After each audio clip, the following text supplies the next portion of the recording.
What's up, guys, and welcome back to White Wolf Friends English. Today is going to be different because we have a guest here. This is Joel Harding. He and I actually both lived in China at the same time, and that was who we largely went over for because your family was there and you'd already been there for 9 years. You guys were like, hey, do you want to come over? And we said yes. So, Joel, you've had a lot more that I have with teaching English, with learning a language. What would you say is the most difficult part of your language learning journey? Two things immediately come to mind. Number one is just at the beginning, it's just really hard to get going. There's a lot of words that you got to learn before you can do anything. And just kind of diving in at the very beginning and force yourself to do that is really difficult. And you just got to really want it, I think. So you spend a lot of time doing it. And then I would say the second thing is as you get into it a little bit more, you have more opportunities to speak to other people, but that also opens you up to messing up and sounding silly. And so I would say in the same way that's equally difficult is just working through that and just worrying about it. I think what helps is after you get made fun of a few times, you realize it's not that big of a deal and you kind of have fun with it and you keep going.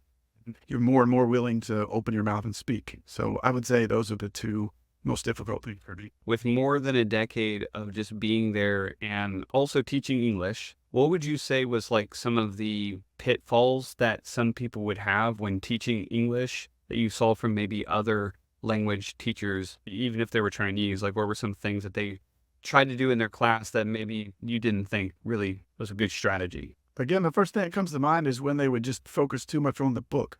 I feel like too much book learning going on, following too stringently what the book says and this grammar and that grammar. I always felt like the biggest thing is just communicating. You want to be to the point where you can communicate. And the more that you can communicate, the more you'll have opportunities to communicate and you'll be able to do a lot more speaking. It'll kind of snowball. Yeah, it certainly does snowball. A word of advice that was given to me is when you start learning a language, you're learning a lot of words, but it's like an iceberg, like all down into the water and you can't see it. But then the more that you start using it, the more that you start seeing what's above the water and you can really notice that you're getting better and other people can notice that too.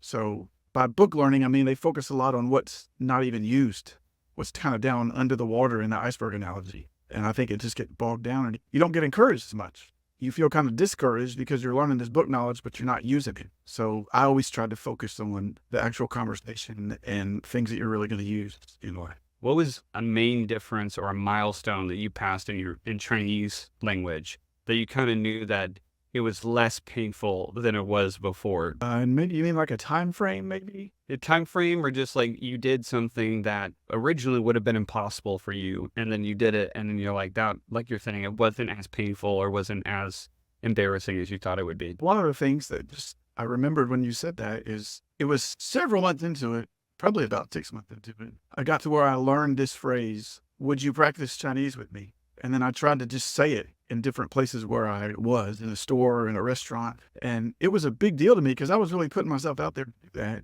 But saying it just kind of people's eyes open. Like, how could you just say that? And there was some interest there of, oh yeah, I'd be willing to do that with you. One of the reasons it was hard is because when you put yourself out there like that, then you're opening yourself up to not understanding what they say when they come back to you. And that was hard. But just being willing to do it, I think was very helpful. And it built confidence just by being willing to do it and then doing my best to interact with their responses. So you're not in China anymore. We're back here in the States. How has basically your language learning journey, how has that continued even here in the Memphis area? As far as Chinese goes, we've had the opportunity since we've been back here to work with another Chinese church. And I've been able to speak and preach to them once a month. And we have a potluck with them every Sunday, so we get to interact with Chinese. And just being in the culture has been huge. Talking to them about China and culture and food and all those things has been a huge help. Another thing that I've done, because I feel like listening is huge for language. So I found a podcast from a church in Singapore, and when I'm walking the dog, I just listen to it. Because one of the things I learned in learning language is that if you can hear it in your head, you're much more competent speaking it. But you got to keep going into your head to be able to hear it. Otherwise, if you don't hear it for a long time, you'll kind of lose that, and then you won't have the confidence when you're trying to speak it. So that's been a huge help to me. Those are the two things that came to mind. So from the supermarket example that you talked about before to a little bit later in your language journey, how did you shift? Were you always continuing to talk to people saying, hey, do you want to practice Chinese with me? Or Did you use different strategies as you kind of progressed in Chinese? Yeah, once I got to the point where I could have good conversation, I really just took every opportunity I had to be able to do it. Like for one example, I was teaching English, so I would have a driver that would take me from my home to the factory where I was teaching English, and he didn't speak any English at all. And so I just made a point every time I sat in the car, I was going to be talking with him from the time I got in till the time I got out. I was just taking advantage of that opportunity to speak. He loved it. I learned so many things from him about Chinese culture because he just loved getting to talk to this white foreign guy and learning from me. And I had no crutch. I mean, I had to speak to him, and there was no way to stop and say, okay, this is what I mean to say in this language. I had to go for it in Chinese. It just kind of became part of my life where when I had an opportunity to do it, I would do it. You go to a restaurant and you order, or you're at a supermarket and you want to ask about something. So you just ask them where you can find this. It just forced you into that. One additional thing I did find was very helpful is text messaging with people, because then what I was doing is I was learning the way that they would say it, and it enabled me to slow down and read it without having to think so quickly about it. So when that text exchange was going on, I was seeing how they said things, and I was learning to say it in the same way that they said it. And I think that really helped communicating with people because it felt more fluent and natural with it, and it wasn't as awkward as maybe as it was before when I didn't know how to say those things in that way. I think one thing that's really cool about you is as you come back, you've continued to learn Chinese, but also teach Chinese, which is really, really cool. Has that been difficult as you kind of see students here now in the States that are trying to learn a language that's not surrounding them? Has it been difficult for them to kind of pick up that language? Yeah, it has been difficult. And I feel for my students because they don't have the same environment I have. But I would also try to encourage them because there are some things you can do even when that language is not around you all the time. For example, I tried to encourage him to watch a Chinese show and then after one sentence, just pause it and then repeat it and then replay it again. Listen to another sentence, pause it and repeat it, just immediately following after the person that was speaking in Chinese.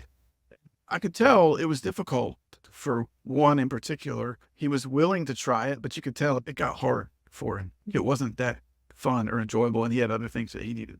My heart certainly goes out to people like that because it's hard. When you don't have that environment around you, it's just you have to manufacture that more. But I believe you can do it if you really want to learn the language. If you really love learning it, then there's lots of ways that you could do it.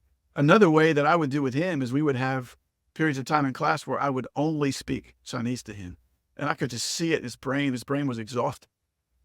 He would respond the best he could, but you do 15, 20 minutes of that, and he was just exhausted. So my heart went out to him for that too, because I understand what that's like.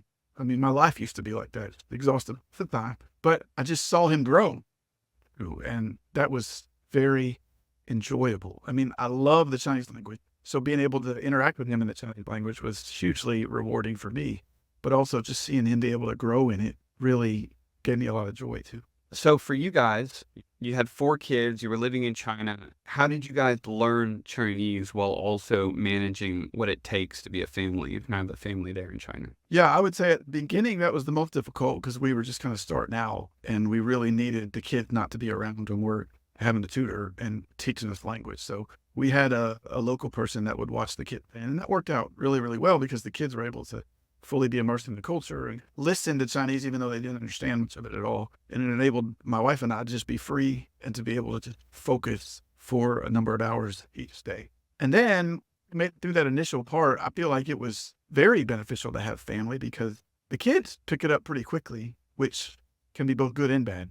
The good is that it enables us to interact with them a little bit. The bad is that you feel dumb and feel like you can't learn it as quickly as they do. But overall, I felt like for our family, it was really good because we could interact in that language a little bit at home.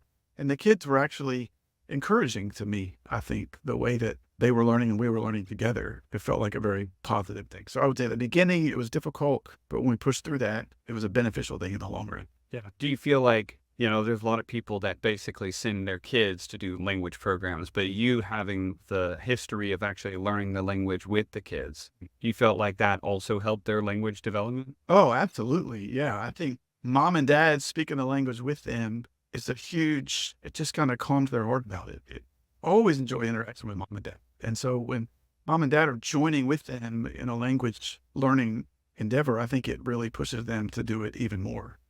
makes it more of a family thing, makes it a home thing. And I think that's important for kids to know that, yeah, we're doing this together at home also. So, Joel, where can people find you if they want to work with you or learn language from you? Yeah, if you're in the Memphis area, I would love to get together with you in person if you're able to do that. If you'd rather do online, I'd love to do that too. Would love to get to do that with you guys. And if you would like to, you can contact me at the link below and get back with you. Guys, thanks so much for watching, and we'll catch you on the next one. Bye.